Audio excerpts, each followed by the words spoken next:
Welcome to Study Smart Academy. Today, in this video, we will learn Class 8th English, Chapter 01, How Teachers Learn. अस्सलामुअलैकुम students, उम्मीद है आप सब ठीक होंगे। आज के ज़बरदस्त सबक में हम इस चैप्टर के तमाम सवालात और ग्रामर को बहुत ही आसान और तफसीली अंदाज में समझेंगे। तो चलिए शुरू करते हैं। 1. Working with the text. 2. Language and vocabulary work. 3. Message writing activity. 4. Grammar, past participles. 5. Combining sentences and blanks. 6. Let's write. Paragraph building. जी हाँ क्लास, आज के इस सबक में हम कदम ब कदम इन तमाम टॉपिक्स को कवर करने वाले हैं। हम सारे क्वेश्चन आंसर्स, वोकैबुलरी, नए अल्फाज और साथ ही मैसेज राइटिंग और ग्रामर की एक्सरसाइजेस सॉल्व करेंगे ताकि आपके कॉन्सेप्ट्स बिल्कुल वाज़ेह हो जाएं। Working with the text. चलिए स्टूडेंट्स, अपनी अपनी किताबें खोल लीजिए। पहले हिस्से में हम सवालात और जवाबात देखेंगे। हर लफ्ज़ के मतलब पर खास गौर कीजिएगा, क्योंकि ये आगे चलकर आपके बहुत काम आने वाला है। Question 1. Who was Nora? How did she become a friend of the teacher?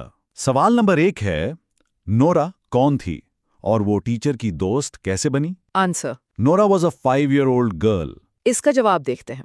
Nora एक 5 साल की छोटी बच्ची थी। The teacher once went to Nora's house on a weekend. Teacher एक दफा छुट्टी वाले दिन नोरा के घर गए। He was a family friend. वो उनके खानदान के अच्छे दोस्त थे। He helped Nora to read from a book and thus became her friend. उन्होंने किताब पढ़ने में नोरा की मदद की और बस इस तरह वो उसकी दोस्त बन गए। देखा जाए तो कहानी का आगाज यहीं से होता है। Question 2. How did the teacher observe Nora while learning? अच्छा, अब सवाल नंबर 2 देखिए। जब नोरा पढ़ रही थी तो टीचर ने उसे कैसे ऑब्जर्व किया, यानी कैसे गौर से देखा? Answer. The teacher sat still and silent while Nora did some pages from a book. जवाब, टीचर बिल्कुल खामोश और साकित बैठे रहे जब नोरा अपनी किताब से कुछ सफाहत पढ़ रही थी। He only helped guided her through her lesson. उन्होंने सिर्फ सबक पढ़ने में उसकी रहनुमाई की, यानी एहतियात के साथ सिर्फ वहां मदद की जहां जरूरत थी। Question 3. What odd thing happened with Nora? Why was the teacher puzzled? सवाल नंबर 3, नोरा के साथ क्या अजीब बात हुई और टीचर परेशान यानी पजल्ड क्यों थे? Answer. The odd thing which happened with Nora was that she misread a word several times that was read correctly by her earlier. जवाब सुनिए, नोरा के साथ अजीब बात ये हुई कि उसने एक लफ्ज़ को कई बार गलत पढ़ा जिसे उसने पहले बिल्कुल ठीक पढ़ा था। यहाँ मिसरीड का मतलब है गलत पढ़ना। ये वाकई एक हैरानकुन बात थी। The teacher was puzzled because of Nora's act as she reminded him, teacher, about his own classroom situation where students some to forget things which they had learned. Teacher Nora की इस हरकत की वजह से परेशान थे क्योंकि इस चीज़ ने टीचर को उनके अपने क्लासरूम की सूरत हाल याद दिला दी जहां तलबा अक्सर उन चीज़ों को भूल जाते थे जो उन्होंने पहले से सीख ली होती थी। Question 4. Was Nora a careless child? How do you know? सवाल नंबर 4, क्या नोरा एक लापरवाह बच्ची थी? आपको ये कैसे मालूम होता है? Answer. No. Nora was a bright child. जवाब है नहीं, नोरा एक बहुत ज़हीन बच्ची थी। She concentrated fully on the lessons and most often figured out the difficulties herself. वो असबाक पर पूरी तवज्जो देती थी और अक्सर अपनी मुश्किलात खुद ही हल कर लेती थी। क्लास, ध्यान रखें, ये एक बहुत अच्छी आदत है जो हर स्टूडेंट पे होनी चाहिए। Question 5. How should a teacher understand the problems of the children? सवाल नंबर 5. एक उस्ताद को बच्चों की मुश्किलात को आखिर कैसे समझना चाहिए? Answer. A teacher should try to understand the problems of a child by trying to see things as though their eyes, by treating the things the way they students do. जवाब है कि एक उस्ताद को बच्चे की मुश्किल समझने की कोशिश करनी चाहिए, चीज़ों को उनकी नज़रों से देखकर और मामलात को वैसे ही समझकर जैसे तलबा खुद करते हैं। Question 6. What experience popped into the teacher's mind after Nora's learning problem? अब आते हैं सवाल नंबर 6 पर। नोरा को पढ़ने में पेश आने वाली मुश्किल के बाद टीचर के जहन में अचानक कौन सा तजुर्बा याद आया? आंसर है कि उन्हें एक हिंदुस्तानी ज़बान के सफ़े पर अक्सर आने वाले अल्फाज को समझने की कोशिश का अपना पुराना तजुर्बा याद आया। It took him a long time to recognize the word that occurred most on a page. उन्हें उस लफ्ज़ को पहचानने में बहुत वक्त लगा जो सफ़े पर सबसे ज़्यादा बार आया था। He would even go ahead without noticing it in many places. वो कई जगहों पर इसे देखे बगैर ही आगे बढ़ जाते थे और बच्चों, बिल्कुल इसी तरह उन्हें एहसास हुआ कि छोटे बच्चे भी नए अल्फाज को देखते वक्त ऐसी ही मुश्किल महसूस करते हैं। Question 7. Why are children of unlettered homes at a disadvantage? सवाल नंबर 7, अनलेटर्ड होम्स यानी ऐसे घर जहां तालीम ना हो, वहां के बच्चों को क्या नुकसान होता है? Answer. We know it very well that home is the best and the first school of a child. जवाब, हम ये अच्छी तरह जानते हैं कि घर बच्चे का बेहतरीन और पहला मदरसा होता है। Children of unlettered homes are at a disadvantage because they do not find books lying out in their homes and thus lack the familiarity with the shapes of words and letters. अनपढ़ घरों के बच्चे इस बात में नुकसान में होते हैं क्योंकि उन्हें अपने घरों में किताबें रखी हुई नहीं मिलती और इस तरह वो अल्फाज और हुरूफ की शक्ल से ना आशना रहते हैं। Question 8. How did the teacher learn from Nora? आखिरी सवाल, सवाल नंबर 8, टीचर ने खुद नोरा से क्या सीखा? Answer. The teacher learned that a child has to get familiar with the shape of the letters or words in general. जवाब, teacher ने सीखा कि एक बच्चे को आम तौर पर हुरूफ या अल्फाज की शक्ल से अच्छी तरह आशना होना पड़ता है। He should not be surprised or upset at slow learning process of a child. उन्हें किसी बच्चे के आहिस्ता सीखने के अमल पर हैरान या परेशान हरगिज नहीं होना चाहिए। A teacher must appreciate the efforts made by a child and should give him ample of time for grasping. एक उस्ताद को बच्चे की कोशिशों की हमेशा तारीफ करनी चाहिए और उससे चीजों को समझने के लिए काफी वक्त देना चाहिए। बच्चों, दरअसल यही इस चैप्टर का सबसे बड़ा सबक है। इसके साथ ही हमारा पहला हिस्सा मुकम्मल हुआ। Language and vocabulary work. अब हम अपने लैंग्वेज वर्क की तरफ चलते हैं, जहां हम वोकैबुलरी, नए अल्फाज के मतलब और नए जुमले बनाना सीखेंगे। ये बहुत मजेदार हिस्सा होने वाला है। Question 2. Language work. 1. In the text, the author keeps using the American expression to figure out which of the following words or phrases is closest in meaning to the expression as it is used in the passage. A. To guess it. B. To recognize it. C. To reason it out. D. To decide it. Answer C. ध्यान दीजिए students, इस सवाल में पूछा गया है कि American expression to figure out का सबसे करीबी मतलब क्या है इन 4 ऑप्शंस में से, और इसका सही जवाब है ऑप्शन सी यानी to reason it out. Figure out का आसान मतलब होता है किसी मसले पर गौर करके उसे हल करना, उसकी तह तक पहुंचना। 2. He taught me to play the piano.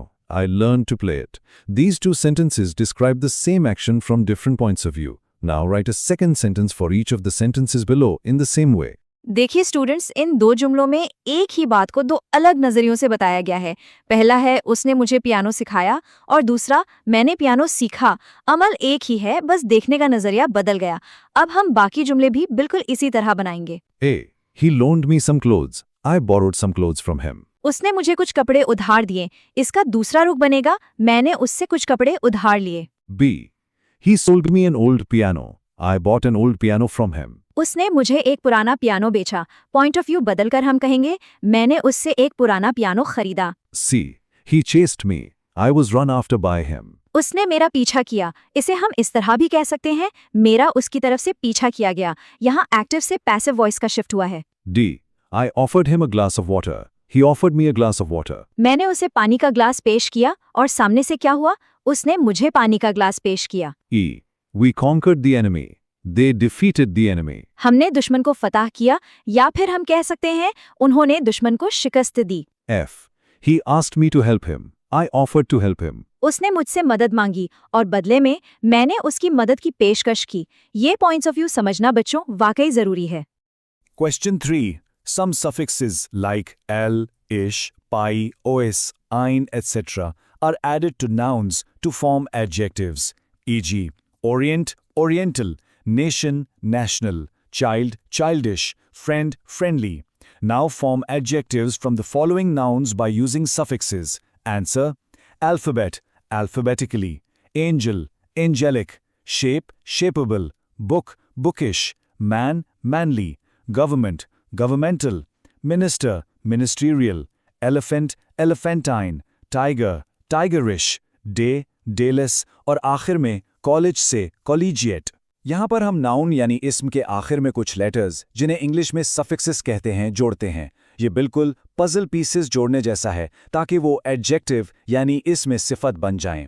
जैसे अल्फ़ाबेट के आगे सफिक्स लगाया तो अल्फ़ाबेटिकली बना, एंजल से बन गया इंजेलिक, शेप से शेपेबल, बुक से बुकिश यानी किताबी, मैन से मैनली, गवर्नमेंट से गवर्नमेंटल, मिनिस्टर से मिनिस्टीरियल, एलिफेंट से एलिफेंटाइन, टाइगर से टाइगरिश, डे से डेलेस और आखिर में कॉलेज से कॉलेजिएट।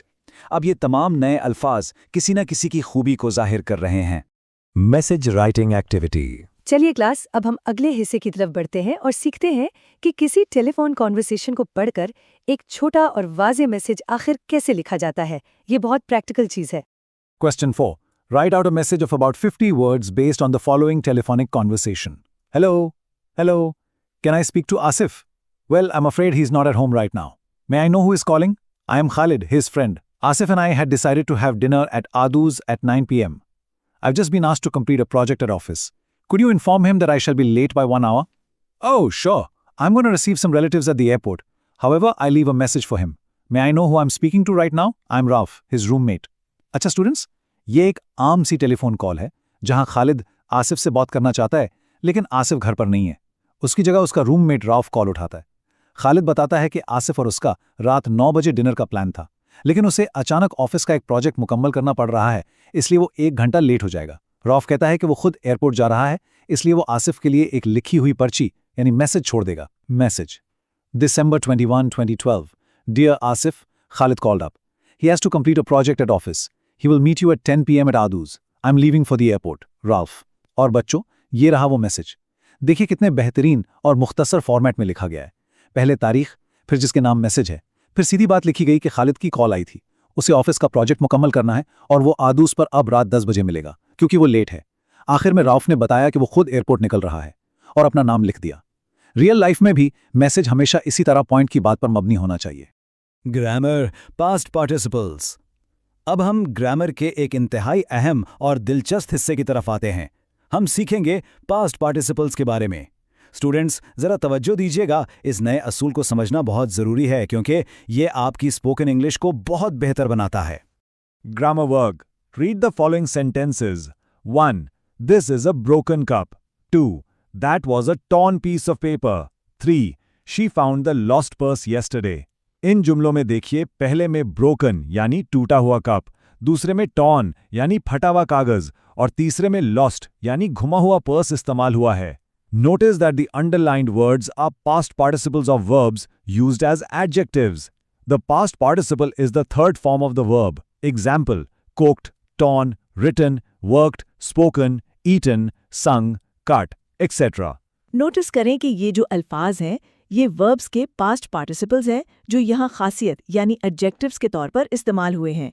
आसान लफ्जों में कहें तो पास्ट पार्टिसिपल असल में वर्ब की थर्ड फॉर्म होती है, जैसे cooked, torn या written. A verb form indicating past or completed action or time that is used as a verbal adjective in phrases such as baked beans and finished work, and with auxiliaries to form the passive voice or perfect tenses in constructions such as she had baked the beans and the work was finished. It is called perfect participle. ये verb की वो शक्ल है जो उस काम को जाहिर करती है जो मुकम्मल हो चुका हो। जब कोई एक्शन खत्म हो चुका हो तो हम थर्ड फॉर्म लगाते हैं, और कभी-कभी ये किसी चीज की खासियत बताने के लिए भी आती है, जैसे finished work यानी मुकम्मल किया हुआ काम। The past participle is used in the following ways. 1. To form the perfect tenses. A. They have arrived. B. She has completed the work. C. My glasses have been broken. Past participle के मुख्तलिफ और बड़े ज़बरदस्त इस्तेमाल हैं। पहला, perfect tenses बनाने के लिए, जैसे वो आ चुके हैं, इसमें arrived थर्ड फॉर्म है। उसने काम मुकम्मल कर लिया है, इसमें completed, और मेरे चश्मे टूट गए हैं, इसमें broken। 2. As an adjective. A. The broken window panes proved the attack. B. The overcrowded bus fell into the river. C. We gave a written complaint. दूसरा इस्तेमाल adjective यानी सिफ्त के तौर पर, जैसे टूटी हुई खिड़कियां यानी broken window panes, खचाखच भरी हुई बस यानी overcrowded bus, या लिखी हुई शिकायत यानी written complaint. 3. As object complements. A. Jai Singh got his father released. B. I kept the windows shut. C. You should get your hair cut. तीसरा दिलचस्प इस्तेमाल ऑब्जेक्ट कॉम्प्लीमेंट के तौर पर है, जैसे जय सिंह ने अपने वालिद को रिहा करवाया, यहाँ रिलीज्ड थर्ड फॉर्म है, या विंडोज शट में shut. 4. As subject complements used as adjectives. A. I am tired. B. The shops are closed on Sundays. C. Latecomers were fined. चौथा इस्तेमाल सब्जेक्ट कॉम्प्लीमेंट के तौर पर है। ये आसान लफ्जों में सब्जेक्ट की हालत बताता है, जैसे आई एम टायर्ड यानी मैं थका हुआ हूँ। दुकानें इतवार को बंद होती हैं, में क्लोज्ड, और लेट आने वालों को जुर्माना हुआ, में find. 5. To form adjective phrases qualifying the names put before them. A. The doctor treated the passengers wounded in the accident. B. My brother sent me a watch made in Japan. पांचवा इस्तेमाल ऐसी phrases बनाना है जो अपने से ठीक पहले आने वाले नाउन की मजीद वजाहत करें, जैसे मुसाफिर कौन से थे, वुंडेड इन द एक्सीडेंट यानी जो हादसे में जख्मी हुए, या घड़ी कौन सी, मेड इन जापान यानी जो जापान में बनी हुई थी। बहुत आसान है ना? Combining sentences and blanks. अब जब हमने पास्ट पार्टिसिपल्स के असूल अच्छी तरह समझ लिए हैं, तो आइए इन्हें थोड़ा प्रैक्टिस करते हैं और सेंटेंसेस को कंबाइन करते हैं। 6. To combine sentences. A. I saw a lion, it was caught in a net. I saw a lion caught in a net. यहाँ गौर करें, पहले दो अलग जुमले थे। मैंने एक शेर देखा, वो जाल में फंसा था। पास्ट पार्टिसिपल की मदद से हमने इन्हें एक साथ मिला दिया। मैंने एक शेर को जाल में फंसा हुआ देखा, यानी caught in a net. B. They ate the mangoes, they were brought by their father. They ate the mangoes brought by their father. उन्होंने आम खाए, वो उनके वालिद लाए थे। मिलकर बना, उन्होंने आम खाए जो उनके वालिद लाए थे। यहाँ ब्रॉट थर्ड फॉर्म है जो दो लंबे जुमलों को मिलाकर एक खूबसूरत जुमला बना रही है। C. The teacher encouraged him. He won a scholarship. Encouraged by the teacher, he won a scholarship. Teacher की हौसला अफजाई के बाद उसने स्कॉलरशिप जीत ली। यहाँ encouraged से हमने बात ही शुरू कर दी। D. He was hit by a ball, he retired hurt. Hit by a ball, he retired hurt. गेंद लगने के बाद वो जख्मी होकर चला गया। यहाँ हिट जो पास पार्टिसिपल है, इसने दोनों बातों को पूरी तरह जोड़ दिया है। Hi, fill in the blanks by using the past participle forms of given verbs. Write, rent, forget, break, cook. 1. I am living in a dash house. Answer, rented. 2. It is not safe to sit in a dash chair. Answer, broken. 3. Some people do not like dash vegetables. Answer, cooked. 4. The headmaster wanted a dash report. Answer, written. 5. That is a dash quarrel. Answer, forgotten. इस मश्क में हमने ऊपर दिए गए verbs की simply third form बनानी थी। पहले में कैसा घर, रेंटेड आया यानी किराए का घर। दूसरे में ब्रोकन यानी टूटी हुई कुर्सी। तीसरे में कुक्ड यानी पकी हुई सब्जियां। चौथे में रिटन यानी पहले से लिखी हुई रिपोर्ट। और पांचवे में फॉरगॉटन यानी भूली हुई लड़ाई। देखा, ये सब पास्ट पार्टिसिपल्स कैसे खासियत बयान कर रहे हैं? I. Using the words and phrases given, make sentences like in the example given below. Example: We, the doors, shall have painted. We shall have the doors painted. यहाँ बेतरतीब अल्फाज दिए गए हैं, जिन्हें तरतीब देकर हमने एक बामायनी जुमला बनाना है। चलिए शुरू करते हैं। 1. Made. I. A new suit had. Answer: I made a new suit. मैंने एक नया सूट बनवाया। 2. She. Heard. Has never spoken French. Answer: She has never heard spoken French. उसने कभी फ्रेंच ज़बान बोली जाती हुई नहीं सुनी। 3. Respected. Makes his knowledge him. Answer: His knowledge makes him respected. उसका इल्म उससे काबिल एहतराम बनाता है। यहाँ रिस्पेक्टेड पास्ट पार्टिसिपल है जो शख्सियत बता रहा है। 4. I. Your names heard called. Answer: I heard your names called. मैंने तुम्हारे नाम पुकारे जाते सुने। 5. Work. We. Want this quickly done. Answer: We want this work quickly done. हम चाहते हैं कि ये काम जल्दी मुकम्मल हो जाए। Let's write paragraph building. अच्छा स्टूडेंट्स, इस चैप्टर के इस आखिरी और बहुत अहम हिस्से में हम सीखेंगे कि मुख्तलिफ छोटे स्टेटमेंट्स को आपस में जोड़ के एक प्रॉपर और मुकम्मल पैराग्राफ कैसे बनाया जाता है। चलिए देखते हैं। Let's write. Here are some statements about the way young children learn. Join up the statements, rearranging the order if necessary to make longer, more varied sentences, adding words like although, but, for instance, however, just as, also, therefore, even though, so that, in order that, etc. हमें इन दिए गए statements को connecting words की मदद से मिलाना है।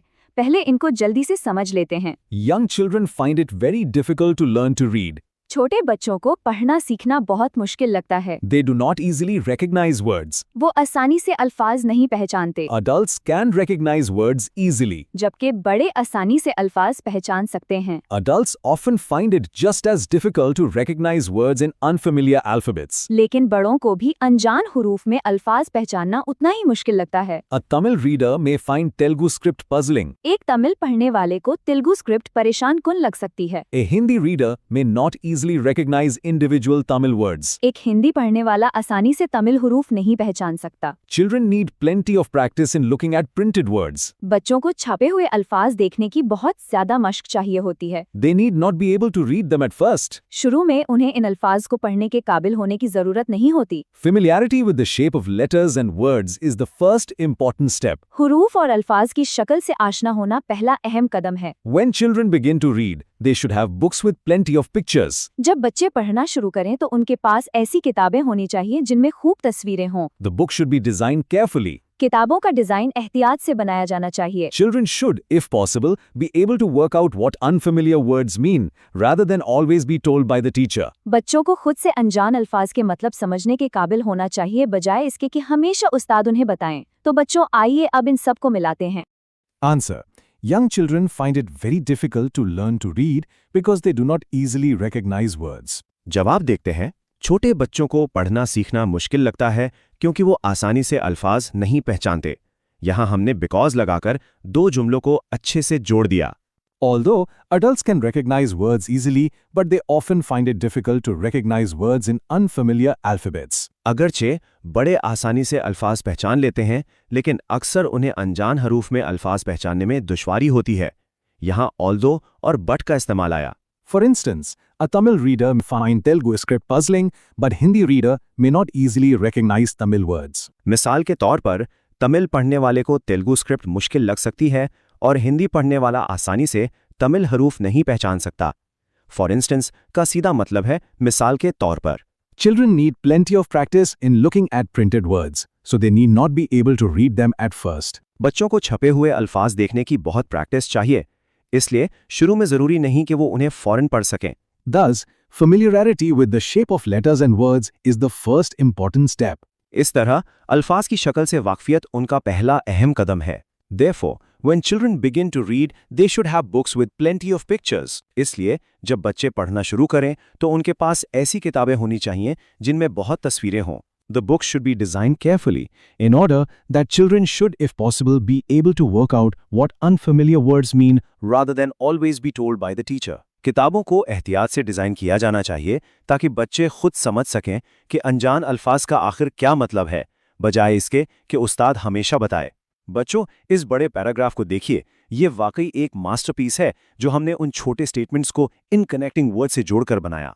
इसके साथ ही हमारी पैराग्राफ बिल्डिंग बिल्कुल मुकम्मल हुई। एक लम्हे के लिए सोचिए, जब हम किसी बच्चे को या खुद कुछ नया सीखते हैं तो उसे बिल्कुल एक बिगिनर की नज़र से देखने के लिए कितने सब्र की ज़रूरत होती है। स्टूडेंट्स, मुझे पूरी उम्मीद है कि आज का ये सबक और ये तमाम नए ग्रामर रूल्स आगे चलकर आपके लिए बहुत मददगार साबित होंगे। मिलते हैं अगले लेसन में अपनी नई मालूमात के साथ। अल्लाह हाफिज। Don't forget to like and share for more updates. Subscribe this channel.